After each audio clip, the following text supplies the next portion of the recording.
is not seen by anybody. And because it's not seen by anybody, it's not appreciated by anybody. You don't have people coming to your house and saying, oh, what a strong foundation your house has. Nobody talks about the foundation. They will only say, beautiful, beautiful furniture, lovely garden. सब जो दिखता है उसी की महिमा होगी, उसी के बारे में देखा जाएगा, लेकिन जो नहीं दिखता है. Same thing happened in our life. If you see, for the last few decades, our definition of success, because every child who's going to be a part of this school, every parent who's going to send their child to school will have only one intention, and that intention is my child should be successful. और तो कुछ चाहिए ही नहीं ना हमें चाहिए कि मेरा बच्चा successful होना चाहिए. So anyone comes to you, they're only going to see all the parameters of how their child can be successful, which is most important. But सबसे ज़्यादा important ये है कि फिर successful की परिभाषा क्या है? What is the definition of success? If I want something, I need to be very clear what that something is. Otherwise, I will want something else and I will go and get something else if I'm not clear what I wanted. So success, because right now you are visualizing a very, very successful person as your child 20 years from today, 25 years from today. And the foundation of that success is getting laid now. And that's for what we go to school. We don't go to school only to study maths, algebra, science and history and finance. We go to school to lay down the foundations of our life with everything available online. With everything available online. Why should anybody go to school? They can study everything at home, but we go to school for laying down the foundation of our life. And that foundation is going to decide the success in my life. So it's very important to be very clear what is success. पिछले 20-30 सालों से क्या हुआ है? Last 2-3 decades what has happened is success is defined only by what is visible. So if you see business covers, magazine covers, newspapers, success is all about the achiever. The achiever. Achiever in any field. In any field. But it's the achiever who is labeled as successful. So the one who is earning more, the one whose profits are higher, the one who is coming first, the one who is achieving in sports, anyone who's an achiever. Let it be any field. But who is an achiever is successful. That's where our definition of success ended. It starts and ends only with one line, achievement, achievement. And that starts with coming first in school and goes up to where I want to reach in my career, successful. Nobody is checking how happy the person is, how happy the person is, how healthy the person is, how beautiful the relationships of that person is, what is the way of working of that person. कोई भी नहीं देख रहा. What is the way of achieving of that person? What is the way of earning of that person? Nobody is checking. They only saying achieve कर लिया, earn कर लिया, successful. And तो क्या हुआ? उस success को पाने के लिए हम ऐसे भागते गए, बिना अपना ध्यान रखे भागते गए, because I thought I have to be successful. And successful कौन है? वो है. तो मुझे भी उनकी तरह मुझे भी सक्सेसफुल बनना है. तो हम भागते गए, खुद भी भागते गए, अपने बच्चों को भी भगाते गए. छोटे छोटे बच्चों को बोलते हैं ये भी सीखना है, ये भी सीखना है, ये भी सीखना है, स्कूल भी जाना है, ये क्लास में भी जाना है, ये क्लास में भी जाना है, इस एक्टिविटी का भी हिस्सा बनना है और उस एक्टिविटी का भी हिस्सा बनना है, विच इज़ वेरी गुड. लेकिन ये सब कुछ करने वाला कौन है? It's going to be the mind of that child. It's the mind of the individual. If your child excels in everything, which means your child is best in academics, best in sports, best in singing, best in drama, best in name it, everything that is available. But the child creates stress. The child creates anger. The child creates anxiety and fear. Then the emotional health of the child, the physical health of the child, tomorrow the relationships of the child. And if it tips off a little more, then the mental health of the child. If any of these get affected,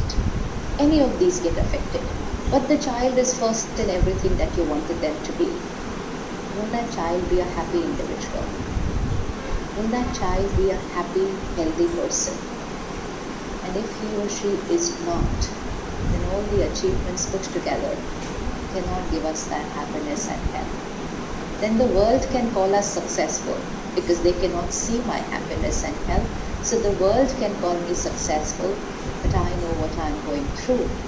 So it's very important. It's not that what is visible is not important. So it's again the same like your house. जो दिख रहा है वो बहुत सुंदर होना चाहिए, लेकिन जो नहीं दिख रहा है वो बहुत मजबूत होना चाहिए, वो बहुत मजबूत होना चाहिए, क्योंकि जो नहीं दिख रहा है जब वो मजबूत होगा तो जो सुंदर है वो टिका रहेगा, वो टिका रहेगा। अगर घर की नींव मजबूत नहीं है तो कितना भी सुंदर घर हिल जाएगा अगर प्रकृति में कुछ हुआ। इम्पोर्टेंट, जो नहीं दिख रहा है वो मजबूत होना चाहिए, फिर जो दिख रहा है वो सुंदर होना चाहिए। Same is going to be the life of your child, the life of your child. Focus, work very hard on जो दिखता है, बट वर्क हार्डर ऑन जो नहीं दिखता है, on nahi dikhta hai. Maybe the world is not going to be talking about it. Maybe the world is not going to check, is your child peaceful, is your child emotionally strong. They will only just check what your child is achieving. But it's for you. And it's a beautiful thing that we are talking about this now, at this age, when your children are in school.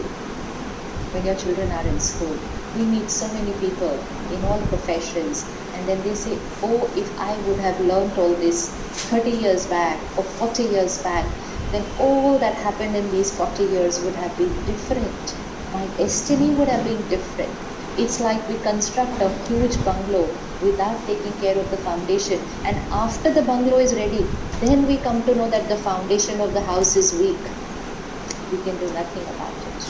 We can't do anything about it. So same like this, when we reach the age of 40, 50, 60, we realize we could have changed so many things on the way had we laid down the strong foundation. So isliye, it's your fortune. It's really a fortune, your fortune and the fortune of your child, that you, the school and everybody involved in the education of your child is taking care of the foundation right from now. Right from now, because actually now is the time. Gone is the era when we used to say, oh, meditation, yoga, pranayam, spirituality, this is for like when we are 60 plus. It's over. That's not the era now. Now is the time. Emotional health has to be taken care now. Last week, I was on a webinar with the Gynecologist Society of India, so all doctors, and you know what their topic was? Their topic was mental health in adolescence. Mental health in adolescence. And they were talking, I was just listening, and I connected early like I connected now. So I got to listen to a little bit of what they were talking about the children of today. And they were talking of the age group of 14 to 20, adolescents. So they were talking about the age group of 14 to 20, and they were talking about high numbers of depression, not stress, depression, anxiety attacks, panic attacks, and other things. They were talking about addictions, and they were talking about relationships in a very different way, And they are talking of the children who are today 20.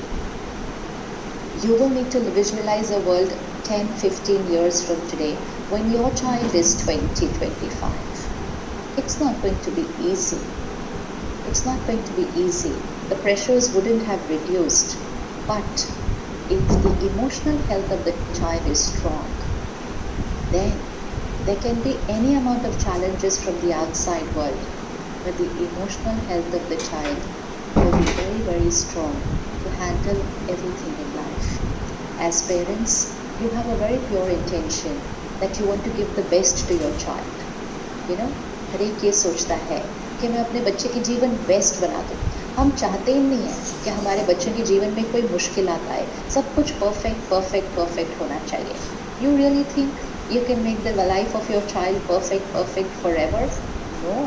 उसके जीवन में उतार चढ़ाव, कभी मुश्किलें, कभी सहजता, कभी सक्सेस, कभी थोड़ा failure, this is part of everybody's life. So आप कितना भी कोशिश कर लें, आप अपने बच्चे की लाइफ को परफेक्ट नहीं बना सकते हैं, लेकिन आप थोड़ी सी मेहनत कर लें तो आप अपने बच्चे के मन को परफेक्ट बना सकते हैं।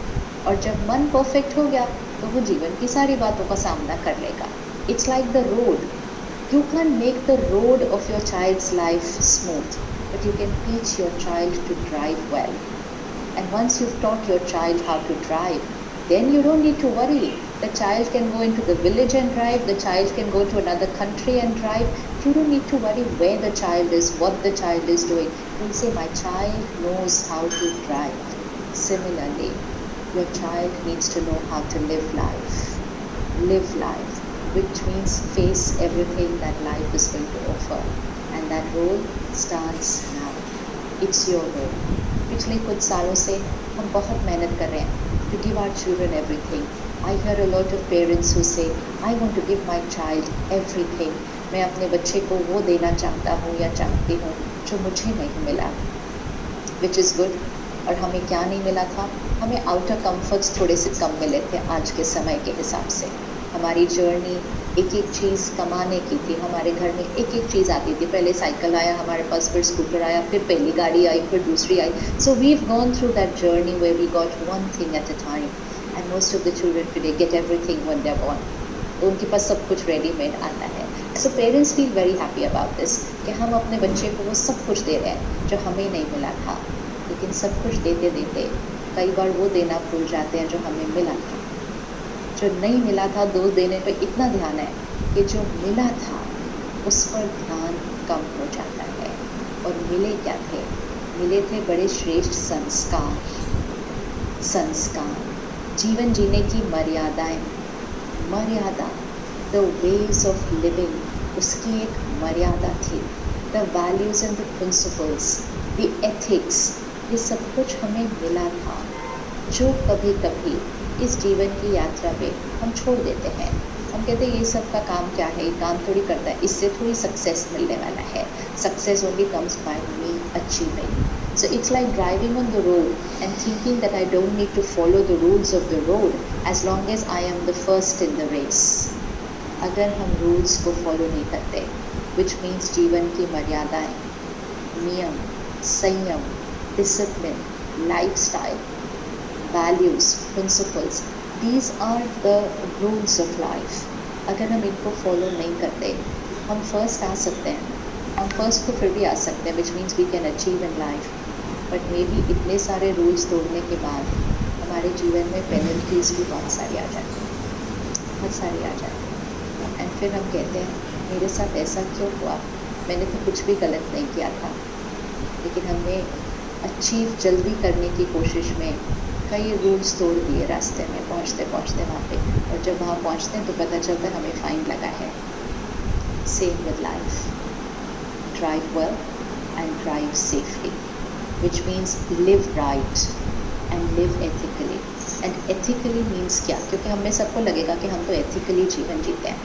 Ethically means where are every thought, where are every word, where our every behavior is radiating the highest vibration energy to our mind, to our body, to people and to the world. Which means stress, जिसको दुनिया ने normal कह दिया, ये normal नहीं है। आप अपने बच्चे की हेल्थ का इतना ध्यान रखते हैं। अगर आप चाहते हैं कि आपका बच्चा जीवन में कभी भी किसी भी मेंटल हेल्थ इशू के नज़दीक ना जाए, थोड़ी समय के लिए भी नहीं, तो आपको उसकी इमोशनल हेल्थ बहुत स्ट्रॉन्ग करनी पड़ेगी। इमोशनल हेल्थ अगर स्ट्रॉन्ग होगी तो जीवन में कुछ भी आ जाए, दूसरी तरफ ज़्यादा कोई बीमारी की तरफ कभी नहीं जाएगा, क्योंकि उसकी स्थिति यहाँ पावरफुल होगी। So for emotional health, the easiest way to make your child emotionally healthy, it's the easiest and the cheapest, it doesn't cost anything. The easiest way is to make yourself emotionally strong. Parents के emotional vibrations बच्चों पर प्रभाव डालते हैं. Children absorb the vibrations of the parents, and children's state of mind starts becoming what is the state of mind of parents and teachers and educators, which means everybody who is in their energy field. एक बच्चे की energy field में कौन होता है? उसके परिवार और उसका स्कूल. उसके जीवन ये दो चीज़ों के बीच में ही तो चलती है. So, अगर यहाँ की energy field high vibrational energy field होती है तो बच्चे की इमोशनल डेवलपमेंट तो अपने आप स्ट्रॉन्ग हो रही है. लेकिन if the child is surrounded by adults who say stress is normal, anger is normal, fear is normal, jealousy is normal, competition is a way of living, comparison तो करना ही है, जो गलत है उसको क्रिटिसाइज तो करना ही है, पुरानी बातें भूल नहीं पाते हैं, किसी को फॉरगिव कर नहीं पाते हैं. If the parents and the educators and everybody around the child believes that this is normal way of living, stress, anger, anxiety, irritation, impatience, busy always, not being able to forgive, comparing and competing with people, jealousy being very normal. If the child is surrounded by these vibrations, then please do not point a finger at your child and say, मेरा बच्चा गुस्सा क्यों होता है, मेरे बच्चे को एक छोटे से एग्ज़ाम की टेंशन क्यों हो रही है, मेरा बच्चा एग्ज़ाम के एक दिन पहले पढ़ क्यों नहीं पा रहा है, सो क्यों नहीं पा रहा है. Do not put the finger on your child. It's all about the diet we gave to them through our vibrations. That's their emotional diet. और ये भी मत कहिएगा कभी मेरा बच्चा कहना नहीं मानता. This is one standard line we get to hear so often. मेरा बच्चा कहना नहीं मानता. कुछ भी बोलो ना आप अपने घर में ये करो, नहीं जी मेरा बच्चा तो कहना नहीं मानता. I think we are that generation जिनके पास ये ऑप्शन नहीं हुआ करता था कि मम्मी पापा का कहना मानना है या नहीं मानना है. I don't think we have that option. And we are fortunate that we didn't have that option. उस टाइम तो खैर वो अच्छी नहीं लगती थी बात, ही क्या है क्या बोलते हैं, सब कुछ मानना पड़ता है इनका.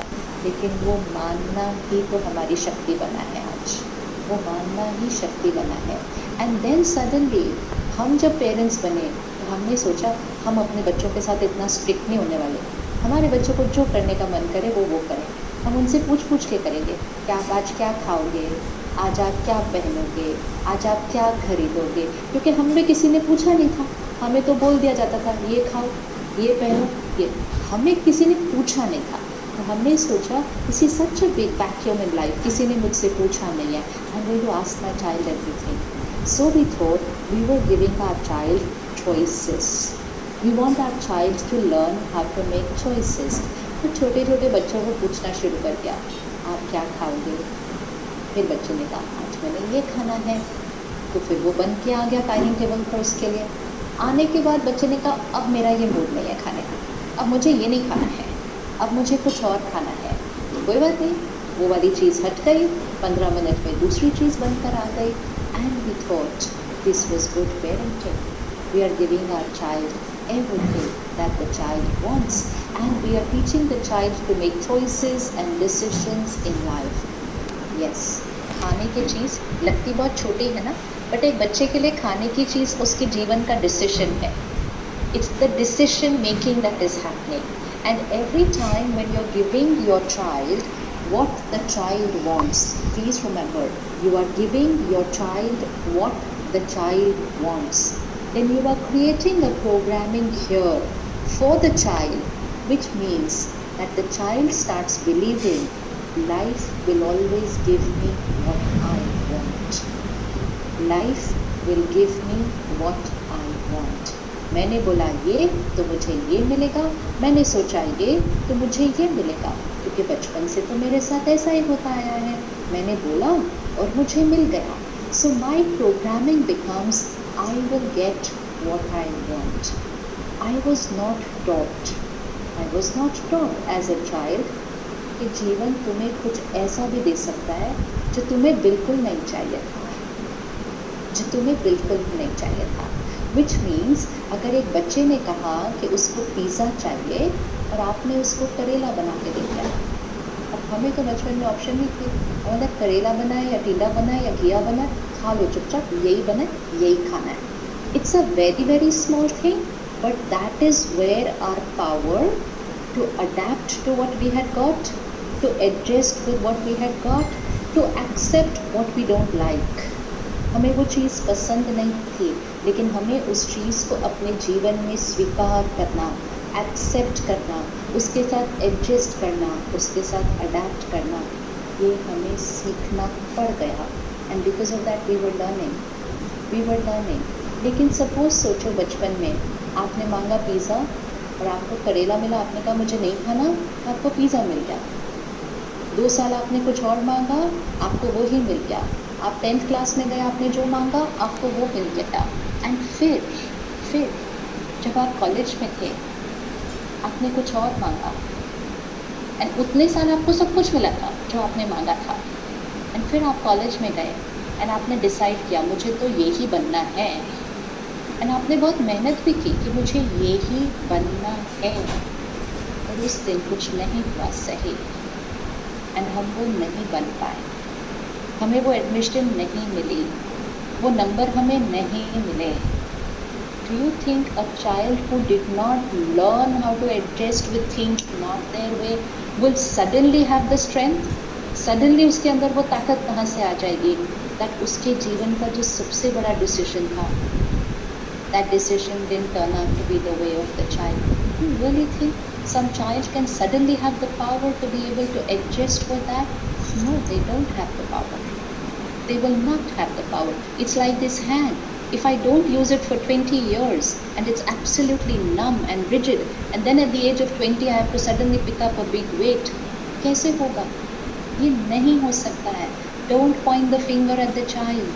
Don't say आजकल के बच्चे देखो कैसे हो गए हैं. It is not their mistake at all. It's about how we prepared them while they were growing up. And इसीलिए अगर आप देखें every next generation इंटेलिजेंट ज़्यादा बन रही है. हमारे बच्चे आजकल बहुत इंटेलिजेंट हैं, उनको इतना कुछ आता है जो हमें भी नहीं आता, which is very good. Socially बहुत कनेक्टेड हैं, उनके पास इतनी सारी चीज़ें हैं जो हमारे पास नहीं थी, which is also very good. लेकिन वो इमोशनली हमसे स्ट्रॉन्गर जनरेशन बने, ये हमारे जीवन का लक्ष्य होना चाहिए. This should be the purpose of our life. And why should they be stronger than who I was? Because when they are going to be an adult, the situations are going to be tougher than what they are. The situations are going to be tougher. आज हम अपनी situations को लेकर ही stress और anxiety और ये सब create कर देते हैं. आज से 10-15 साल के बाद situations कुछ और होगी. And अगर वो बच्चे के अंदर वो power नहीं होगी face करने की, तो I am very certain if we go on like this, because even now अगर ये पिछले 4 महीने में हम देखें, there has been a huge rise in mental health issues in our country and in the world. Covid एक health situation था, and हम में से मेजॉरिटी अपने घर में बंद, प्रोटेक्टेड, सेफ थे. वो कोविड हमारे घर में नहीं आ सकता था. हम बंद थे, सेफ थे, लेकिन सिर्फ घर में रह रहे थे. हमारे कंट्री में एंड वर्ल्ड में डिप्रेशन रेट बढ़ गया, एंजाइटी रेट बढ़ गया, domestic violence cases increased in our country, conflicts in relationship increased. इन सब का कोविड से कोई कनेक्शन नहीं था. Nothing. But the mind did not have the power to face an uncertain situation. एक सिचुएशन जिसके बारे में हमें कुछ पता ही नहीं. We were not prepared for that. Because हम वो जनरेशन है कि जो एक वर्ड सोचे उसको एंटर करे और उस वर्ड के बारे में सारी दुनिया की इंफॉर्मेशन हमारे पास आ जाती है. So we are prepared only for that. We are prepared that हमारे पास हर बात की इंफॉर्मेशन है. हम एक वर्ड एंटर करें और हमें सब कुछ सब भाषाओं में आ जाता है. एंड सडनली हमारे जीवन में एक बात आई जिसके बारे में किसी को कुछ नहीं पता. सिर्फ हमारे देश में नहीं, पूरे विश्व में किसी को कुछ नहीं पता था. We didn't have the strength to face that. We didn't have the strength to face that. फिर हम घर में बंद हो गए 4 महीने के लिए. We didn't even have the strength to face that. हमने ये भी नहीं सोचा, हम तो अपनी फैमिली के साथ बंद हैं. इतने सालों से बोल रहे थे हाय कभी तो वो दिन आएगा मैं सिर्फ घर पे बैठूँ अपनी फैमिली के साथ, और जब आया तो उसको ही अपनी टेंशन का कारण बोल दिया. Very stressed sitting at home. So there came a situation and we said fear and anxiety is normal. This is emotional illness. This is emotional illness. जहाँ सिचुएशन आती है और सिचुएशन हमारी मन की स्थिति पर हावी हो जाती है rather than our mind being above the situation.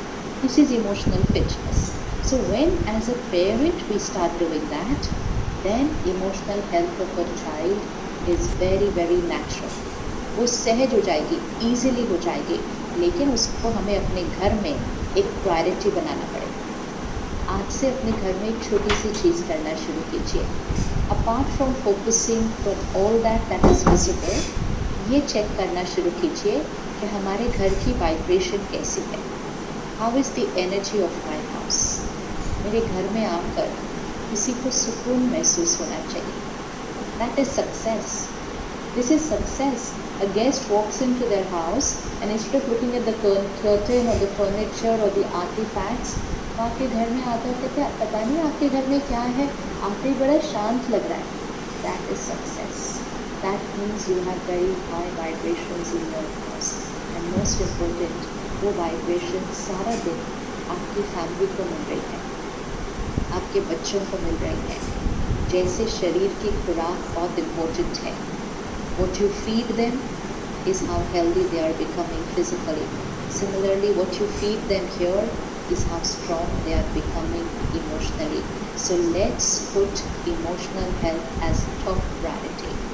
आपका बच्चा फर्स्ट आने की जगह अगर सेकंड आ गया, सेकंड आने की जगह अगर 10th आ गया, तो हम सबको पता है, आज तो पता ही है कि इतने सालों के बाद ना हमें कोई पूछता है कि हम फर्स्ट आए थे या सेकंड आए थे या 10th आए थे, कोई नहीं पूछता है। हर एक ये देखता है कि अब हमारी कोपिंग स्किल कैसी है हमारी ऑर्गेनाइजेशन के अंदर। आज जितने भी कॉर्पोरेट्स हैं, specially after this Covid lockdown, everybody is saying we want high EQ in the people who are going to work with us. Marks second हो जाएंगे कुछ समय में, रियली सेकंड हो जाएंगे। We want high emotional quotient people.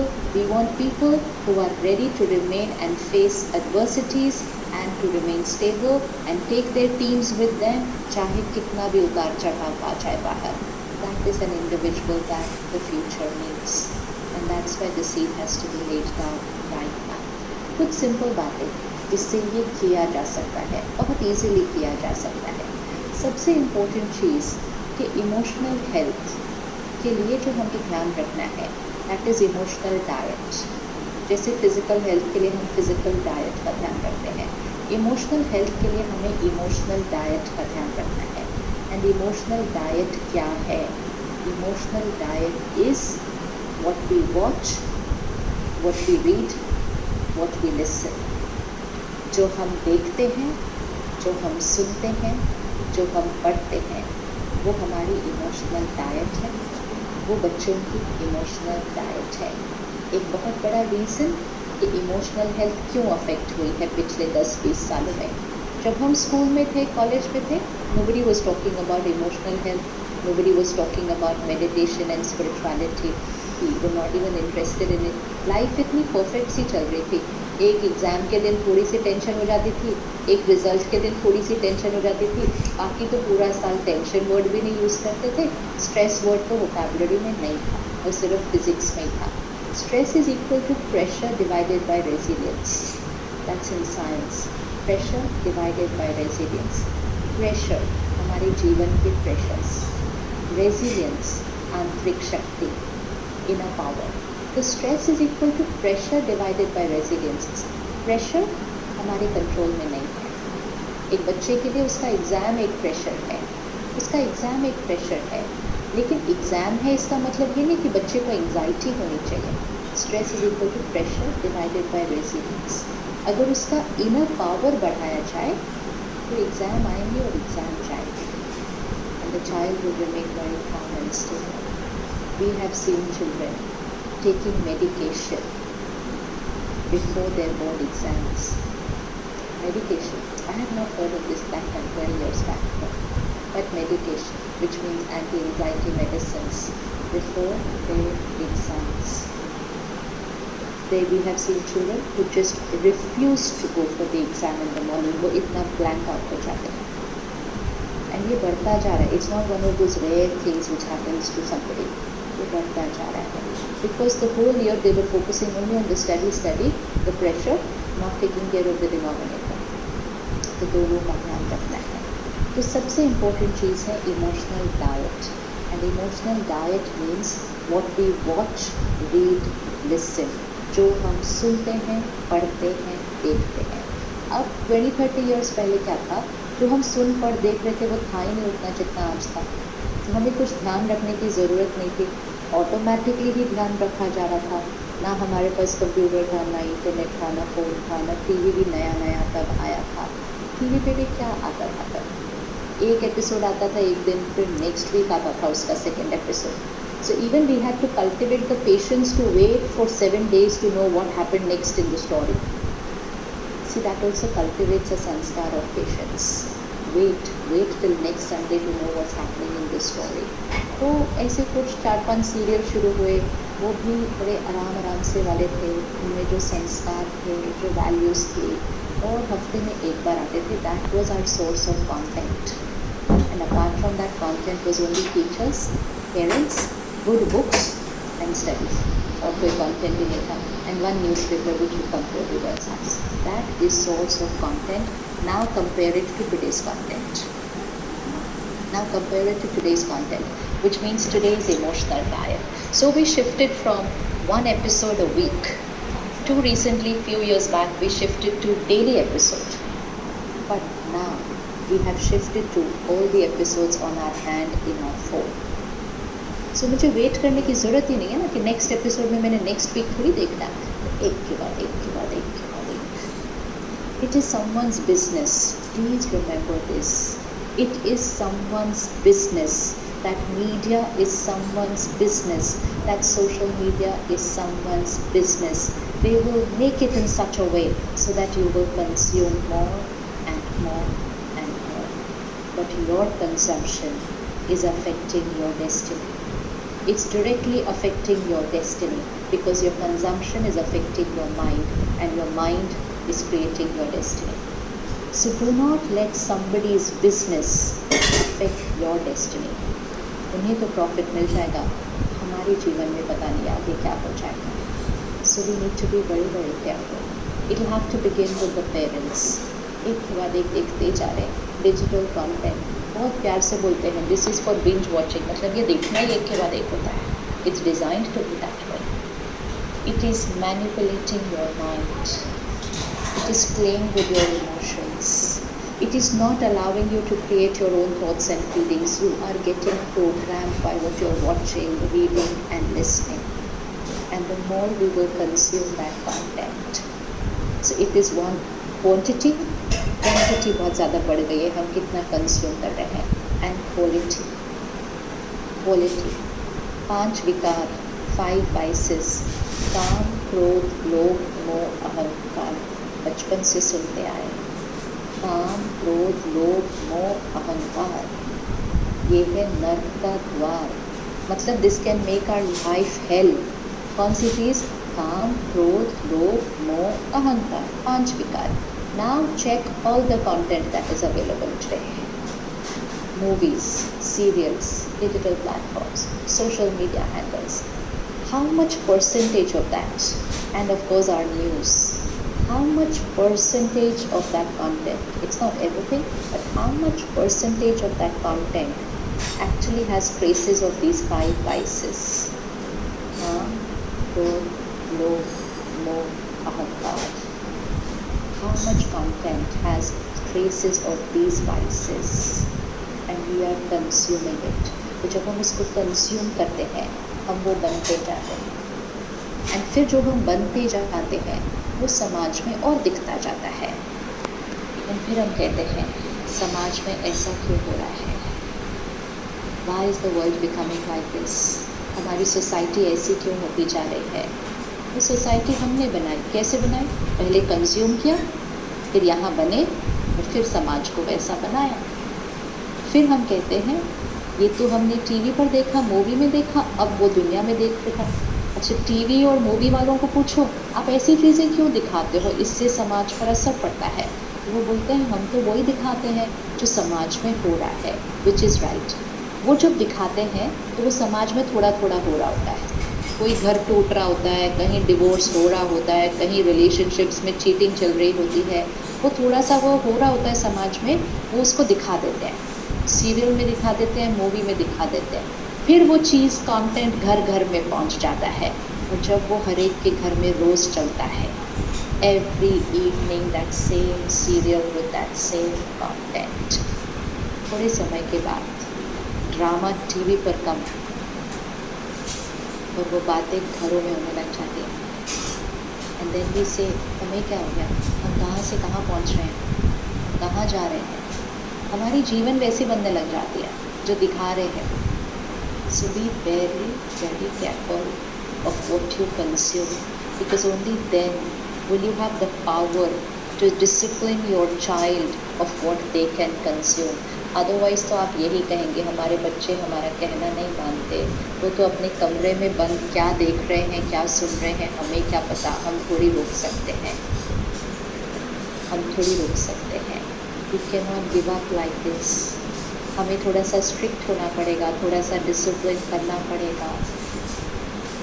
To say something like we are friends with our children, अपने बच्चों को भी कहते हैं I am your friend. Please remember your child has lots of friends, but the child has only one parent. Let's the parent be a parent. Parent does not need to be friends. They have so many friends. They don't need to be they have to be a parent. Friends meaning those will accept you, जिनके साथ अपने मन की बात आप कह सकते हो। लेकिन वो तो हम पेरेंट्स के साथ भी कह सकते हैं ना, हम पेरेंट्स के साथ भी कर सकते हैं। सो you can say I am a parent who understands my child, who accepts my child, who empowers my child, but don't say I am a friend. Please remain in that role of the parent, because उसके पास एक ही parent है। दोस्त बहुत हैं और हमेशा रहेंगे, पेरेंट्स।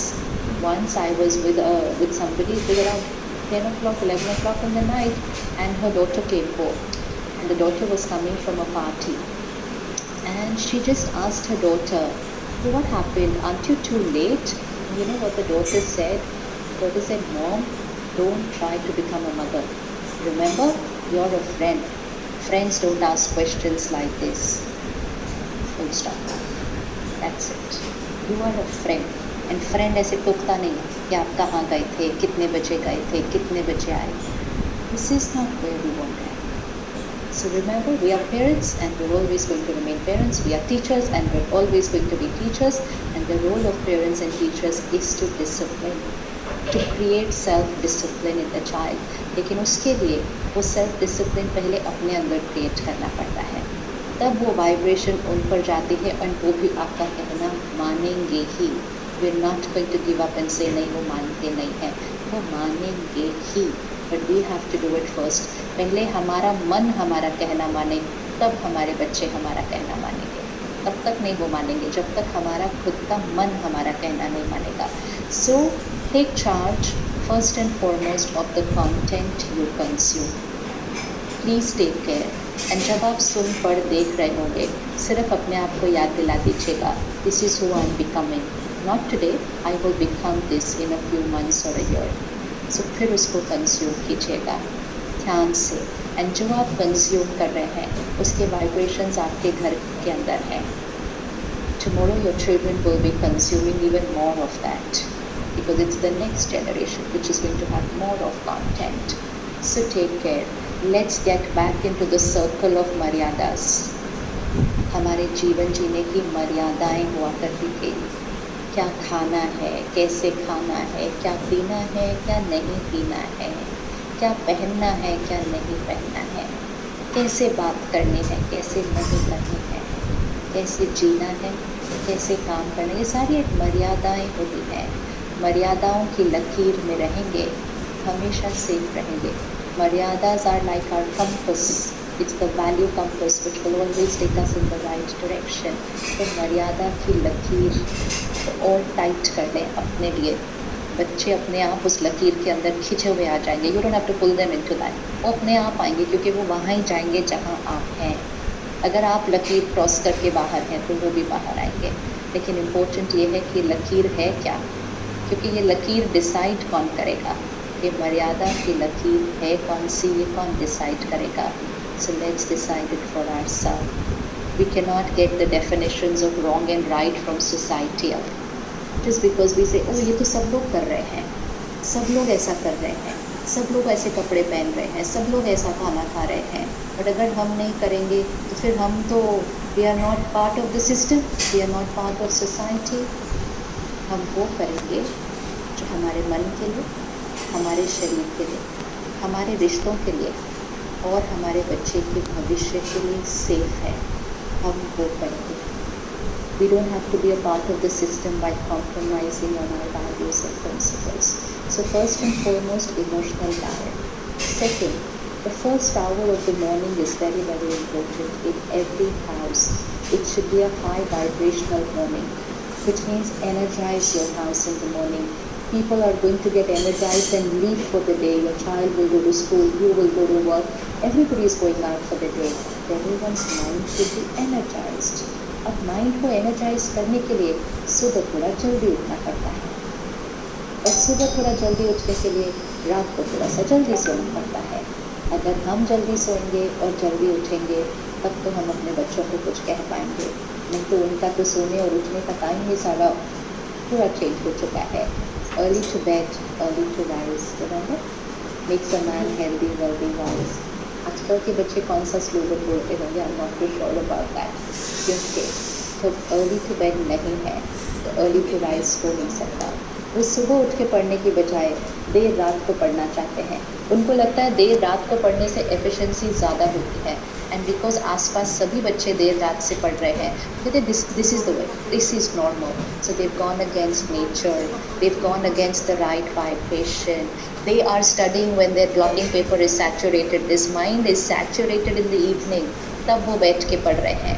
साइलेंस बाहर मिल सकता है लेकिन अंदर बहुत शोर है, और जब अंदर शोर होता है तो मेहनत ज़्यादा लगती है.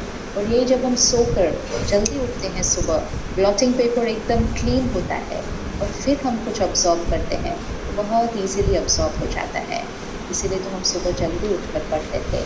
सो don't get after your child to do all these things. They can not change like this in one day, but we can change because we are a generation who lived that life. We just have to go back to our lifestyle. We're not doing anything new. For them it's going to be new, but for us it's only going back to the old, going back to who we used to be. तो सुबह जल्दी उठकर अपने घर को energise करने के लिए रात को समय पर सोना पड़ेगा, बिना कोई बहाने बनाए.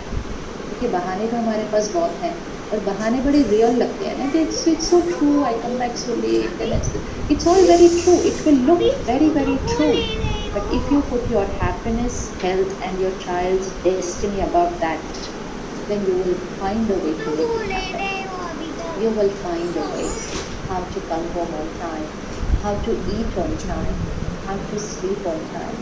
You will find the ways to make this happen only if you make it a priority.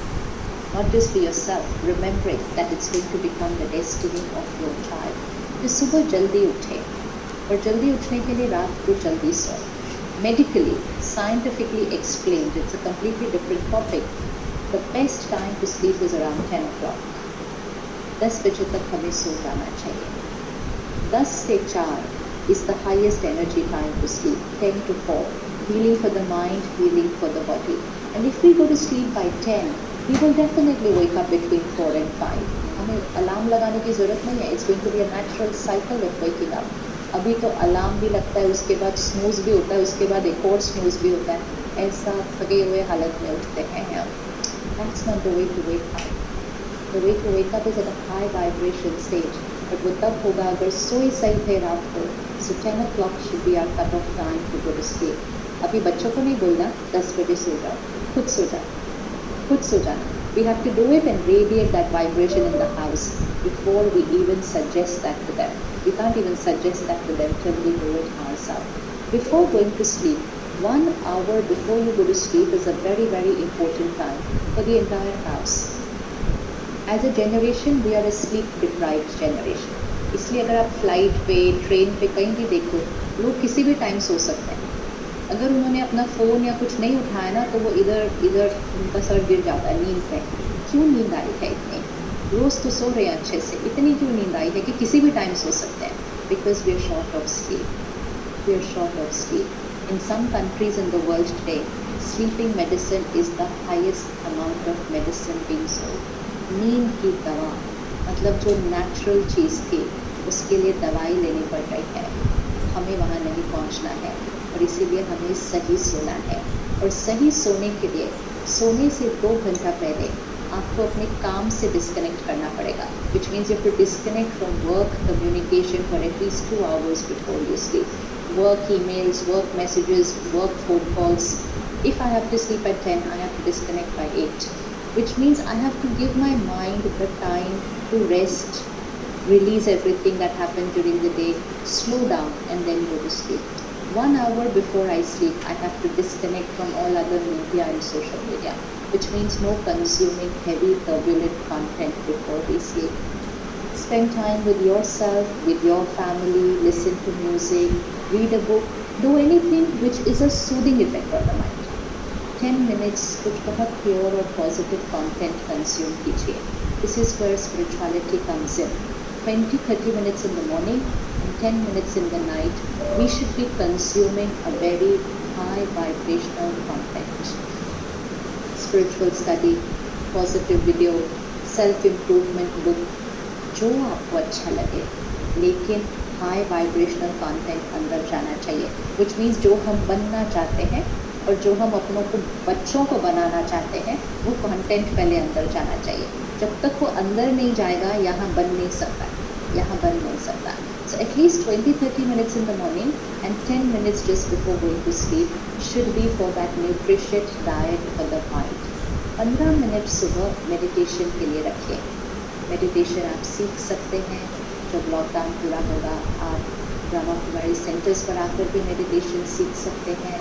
It is not just being thoughtless, it's about how to think right, what thoughts to create, how to connect to the higher power, how to energise ourselves. That's the process of meditation. तो सुबह का 1 hour is for energising the mind, exercising the body.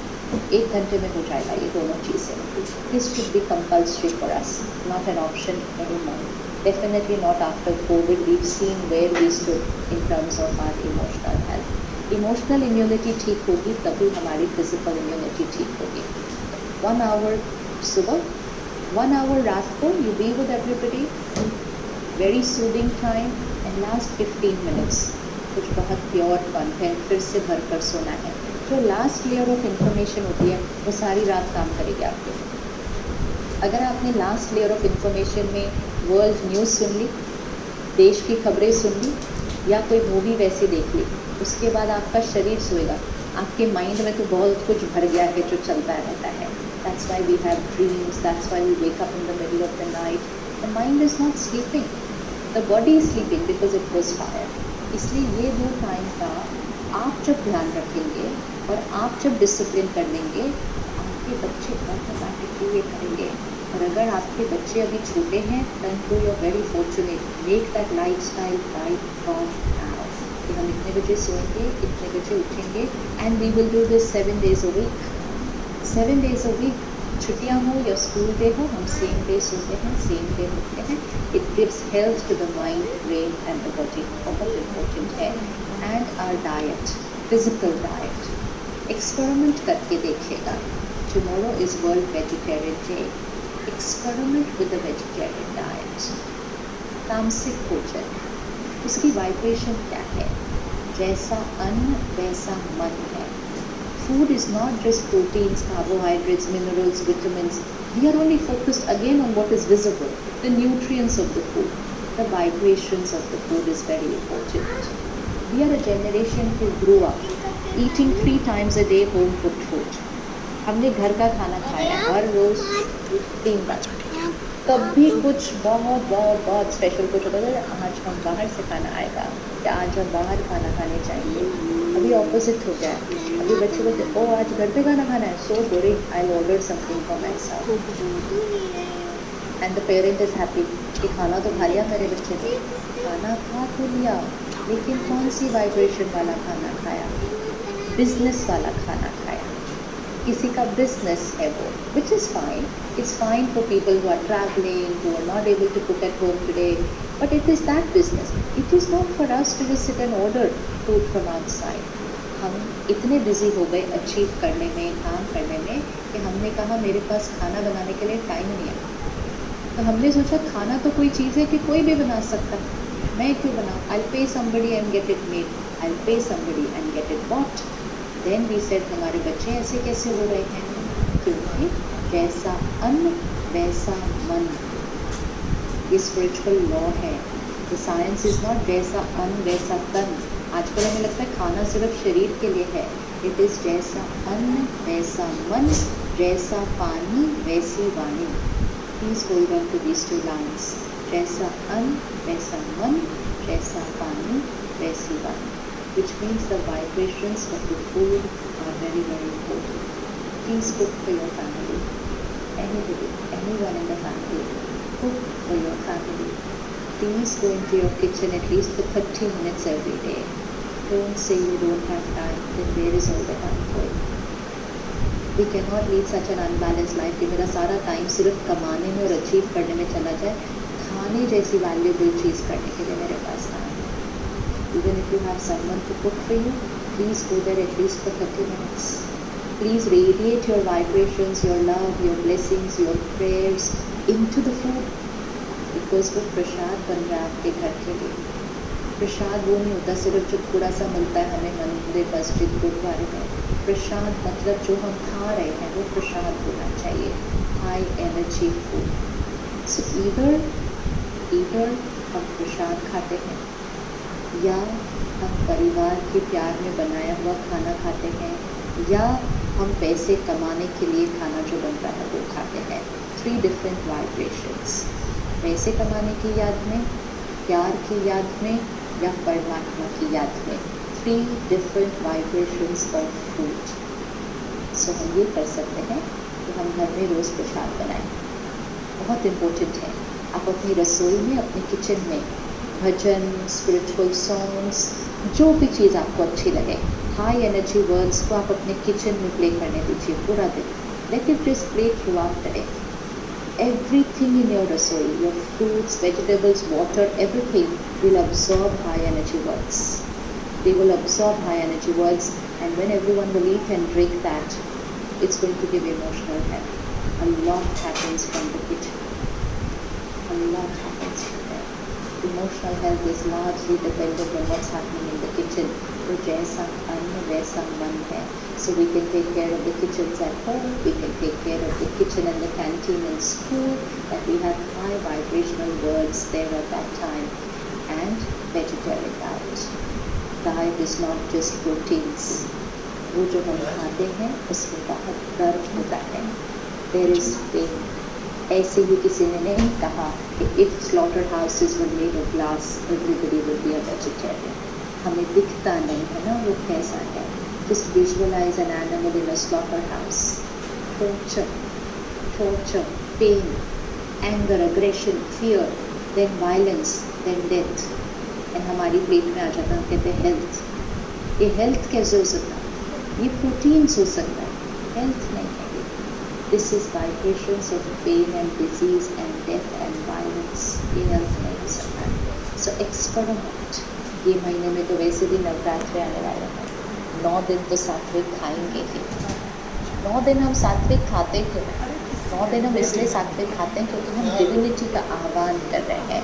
We want divinity in life, we go for sattvic food. और 9 दिन अगर हमने सात्विक खा लिया, 10वें दिन रावण मर जाता है, दशहरा आ जाती है. रावण मर जाता है मतलब हमारी कमजोरियाँ खत्म हो जाती है. तो फिर 9 दिन डिवाइन क्यों? Why only 9 days divine? Why not my life and my children's life should be divine? So experiment with the vegetarian diet. 1 महीने के लिए करके देखो. 1 महीने के लिए एक तो वेजिटेरियन खाएं, और एक घर का खाना खाएं। घर का खाना खाएं, घर में प्यार से बनाएं और किचन में हाई एनर्जी वर्ड्स बजने दें पूरा दिन। एंड घर की लास्ट एक मर्यादा बना लें कि खाना खाते समय कोई टीवी और फ़ोन नहीं होगा, कोई टीवी और फ़ोन नहीं होगा। खाना डिस्ट्रैक्टेड माइंड से नहीं खाया जा सकता है। खाना is to energise mind and body. Silence में 10 सेकेंड्स अपनी प्रेयर बोल के परमात्मा को शुक्रिया करके फिर खाना खाना। हम तो खाने की प्लेट लेते हैं और बोलते रिमोट किधर है टीवी का, where we from way to way. भगवान को याद करना था तो टीवी के रिमोट को याद करने लगे, तो भाग्य तो बदल ही जाएगा ना। तो मर्यादा बना लें घर में कि हमारे घर में संस्कृति। फिर आपका बच्चा किसी भी देश में चला जाए कल पढ़ने के लिए, वो आपकी संस्कृति को फॉलो ज़रूर करेगा, क्योंकि आपने उसको बचपन से भी संस्कृति दी है। हमारे घर में खाना खाते समय no phone, no TV, no screens, no पढ़ाई। कई बच्चे पढ़ रहे होते हैं खाना खाने के साथ, नो 10 मिनट्स। अगेन इम्बैलेंस्ड, ऐसा लग रहा है कि 10 मिनट में और ज़्यादा पढ़ लेगा तो और ज़्यादा अच्छे नंबर आ जाएंगे। माइंड स्ट्रॉन्ग होगा, बॉडी हेल्दी होगी, अच्छे नंबर आएंगे। So priority has to be right. So 10 minutes in silence, happy conversations with family, परमात्मा को याद करके उसका शुक्रिया करके खाने को एनर्जाइज करके फिर खाना खाएं, क्योंकि जैसा तन वैसा मन है। छोटी छोटी बातें बहुत सिंपल है। This is called a meditative lifestyle, a high vibrational lifestyle. बहुत सिंपल है, हम सब ने इसमें से मेजॉरिटी बातें अपने जीवन में जी चुके हैं हम, बस हमें उनको वापस लाना है। ये है मर्यादा की सर्कल में वापस आ जाना। और जैसे हम आएंगे हमारी इमोशनल फिटनेस बढ़नी शुरू हो जाएगी, और हमारी हो जाएगी तो बच्चों की हो जाएगी, और हम अपने देश से डिप्रेशन और मेंटल हेल्थ के ऐसे इश्यूज़ को हमेशा के लिए ख़त्म कर देंगे, rather than talking every year about how statistics are increasing. Thank you so much. Om Shanti.